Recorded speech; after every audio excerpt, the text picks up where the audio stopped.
Viete, prečo sa chmelu vraví, že to je ženská bylina? Je to kvôli tomu, že pomáha nerovnováhe hormónov v tele, hlavne v menopauze, ale taktiež má aj iné účinky. Napríklad je fajn na trávenie a potom veľmi dobre upokojuje táto bylina a preto je fajn, keď si ju dávate vlastne pred spánkom a pomáha lepšiemu zaspaniu večer.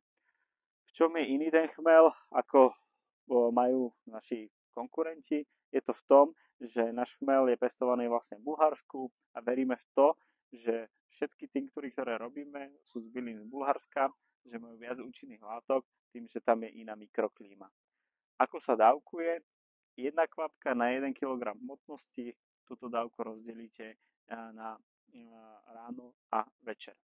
Ako si ešte konzumovať tie byliny, je fajn si to dať napríklad do vody alebo na lyžičku a potom skonzumovať. Niekto si to dáva samozrejme aj do potravín.